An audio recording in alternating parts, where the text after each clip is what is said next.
What's up guys, Shawnthebro here, and in today's episode of the fighting game tutorial series, episode 250, we are going to be going over Tag Team Matches Part 7. Specifically, this one is going over changing out the characters when we tag them in and tag them out, because at the current point, when we tag out our current character, we're really just relinquishing control to another character.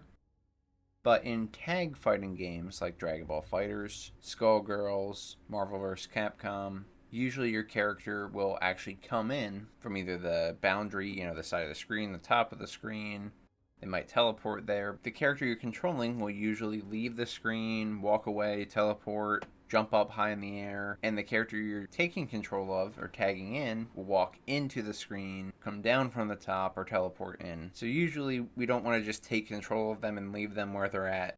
It has other issues, like issues with the camera edge collision or map boundary collisions, and we don't need to handle that situation. They should really just come in when they're ready and leave when they're no longer being controlled. So we're going to knock out a few issues with this and continue forward in our tag team system. First things first here, if you see I come into a match and I am in trios right now, because I've set that up in my game instance, you'll see we have our tag team characters here. They're kind of hiding behind the map boundaries like I mentioned, so they're sitting there, but I'm only controlling these two characters for now. Watch what happens when I take control of another character. So I'm going to tag this character out, the one that's crouching up and down, and I'm going to tag the character behind him, the one to the left of this character, in. So here we go. You can see it looked like that one character disappeared. Really what happened is the character I was controlling disappeared, and now we were controlling that character that you saw on the left.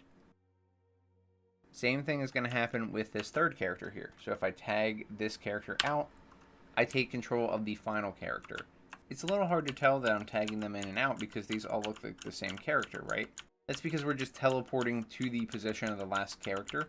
You can see they're all in slightly different versions of their idol, so that's how you know we are swapping between them. Technically do the same for player 2 as well, and it's a little bit more visible on there because player 2 had a different outfit on for their first character and not for the second character in the team. But we can't actually fully control player 2's tagging in and out yet on keyboard mode. But just make sure you can tag out the first character on player 2's team and you'll know that you're exactly where you need to be. That's what we're covering in today's episode. If you want to get caught up in the series before checking out this episode, again, this is episode 250. I'll link you to the entire playlist right here in the top right corner, which is the fighting game tutorial series.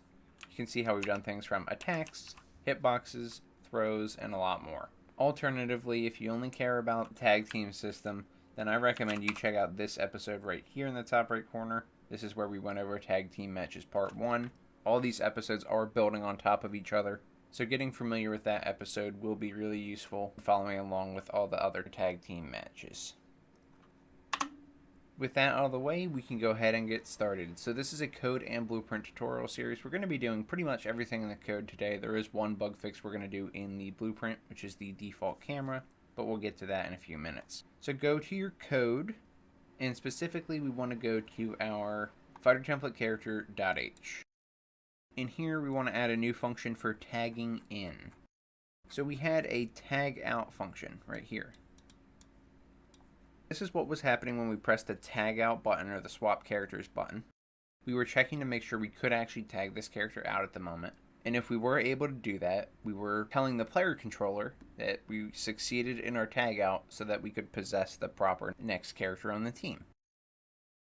I've also added a tag in function for today's episode because even though tag in is happening automatically when we tag out, remember that the tag in and tag out functions I have here are in my character class, so they represent what happens when a character is being tagged in, tagged out. This means that it doesn't have to be a manual input by the player. So the way this is going to work is we're going to call tag out when we press the input, which we already do. And then in today's episode, we're also going to call tag in once we take control of the new character. That tag in is going to be responsible for things like setting the character's position.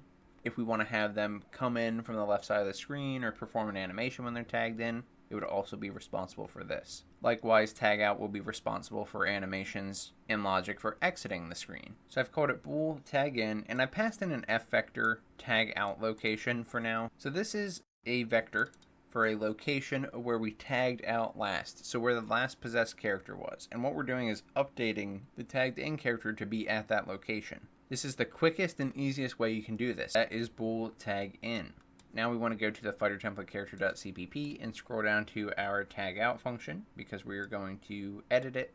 So first things first, let's actually edit the tag out function that already exists. So we have tag out, and we were checking to see if the game instance was valid. If we could get that, we were checking to make sure that it wasn't a solo type, because if it is, we don't want to do any of the tag out logic. Then we were printing a log saying that we were able to tag out for another character, and we were returning true because tagging out was successful. Otherwise, if we couldn't do all that, we were returning false because we were unsuccessful at tagging out. I've added 2 new lines of code today.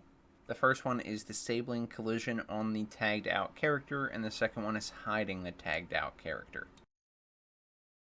When we tag our character out, the 2 main things we need to do to make sure that they're not active in the game anymore is disable their collision and hide them, because if they don't have any collision, they can't be hit by anything, no one can recognize that they're there other than seeing them.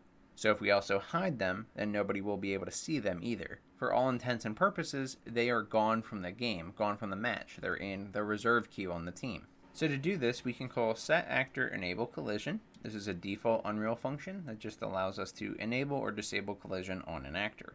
So if we want to set the collision as disabled, then we want to pass in false. Then afterward, we want to hide the actor, so setActorHidden in game, and that's going to be true. We want to hide them. So that's pretty simple. Let's go ahead and write the tag in function, and you're going to notice it's very similar to the tag out function. It's basically the exact opposite.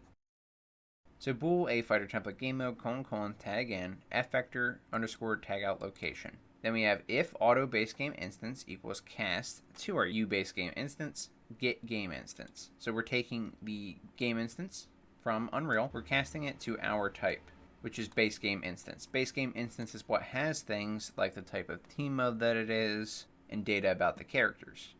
If the game instance can be cast to the base game instance, then this base game instance variable we're making here will be valid, which means this if statement will return true and we can go inside of it. Then we still want to make sure that team mode type is not solo, or 1 character per team, because if it's not, we can't tag anybody in. The character that we have in is the only character that's on the team.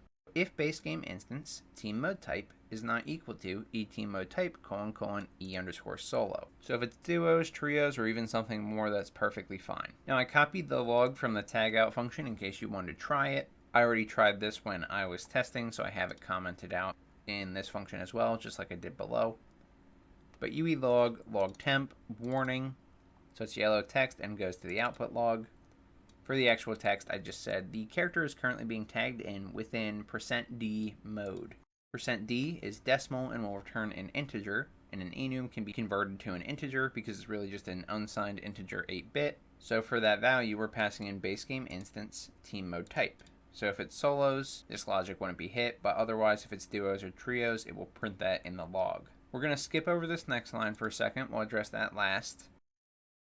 So we want to set actor enable collision to true. We're enabling collision on this actor because this is the actor that's now going to be active in the fight. So enable their collision and make sure they're no longer hidden. In other words, make sure they are visible. So set actor hidden in game, false, they're no longer hidden. Then we return true because tagging in was successful. If we weren't able to return true at the very end of the function, we return false because tagging in was unsuccessful. Now, back to this function that I said we would do at the end. So we want to update the actor's location. This is that thing I keep referring to where I'm saying the characters often come in from the side of the screen, or they'll do a little teleport, or they'll drop in from the top. They don't normally just immediately appear like we have here, but this is the easiest way to test tagging in and tagging out. If we want to do more flourish with that and have more time between that tag in and tag out, this is what we would change out for that. For now, we're just setting the actor location to the passed in tag out location. As the comment says, move the tagged in character to the location of the tagged out character. Now once you have this behavior done, we need to go to our base player controller, specifically the base player controller.cpp.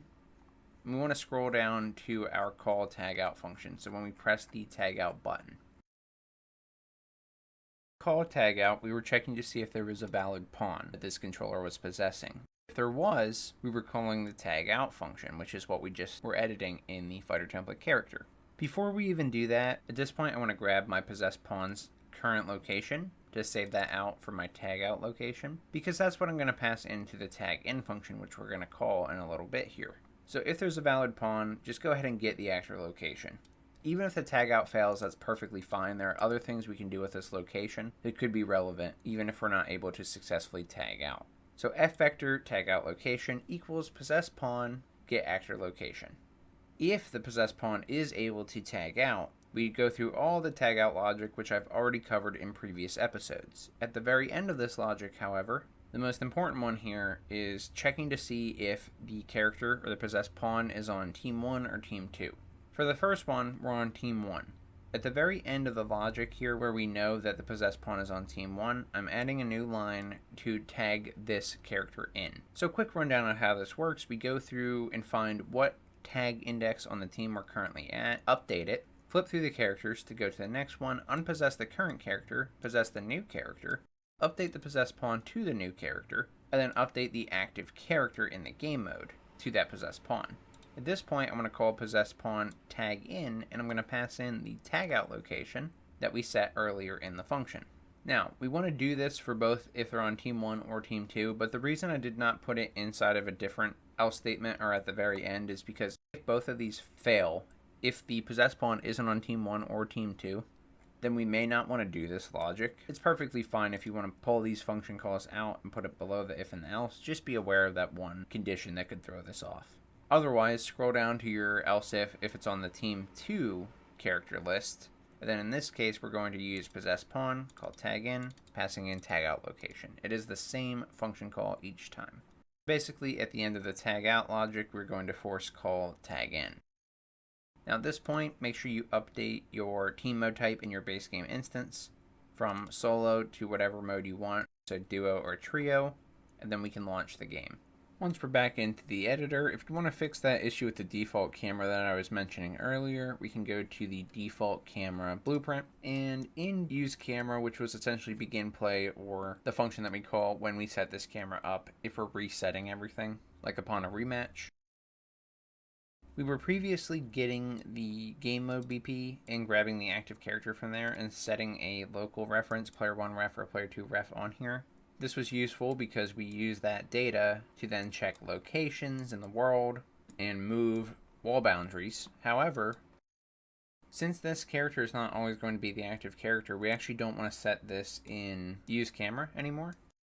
If we set it in use camera, then whenever we swap characters, we won't be able to follow them properly. So we either have to do this in tick, send them an event when we swap characters, or just track the 2 active characters. So you can actually remove all this logic from use camera in your default camera.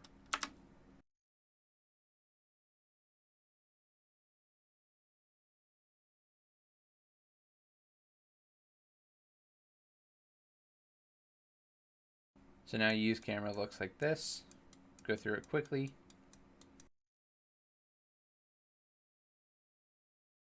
And I've moved this behavior down here to event tick. So obviously it's not cleaned up. If you want to do that, then you're in luck, because we're going to be cleaning this up and moving most of it to the code very shortly in the future. So be on the lookout for that episode. Anyway, guys, that's all I got for you today, so thank you so much for watching. If you enjoyed this episode and you learn more about tag teams, then please subscribe. It does more for myself and the channel than anything else you can do, and I really appreciate that. I also want to give a huge shout out to the YouTube membership, Patreon, and Discord subscribers. Thank you guys for all the kind extra support.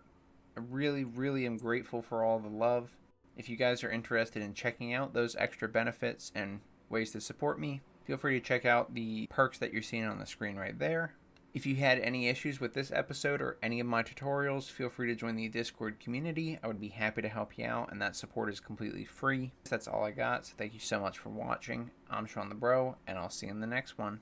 Goodbye, guys.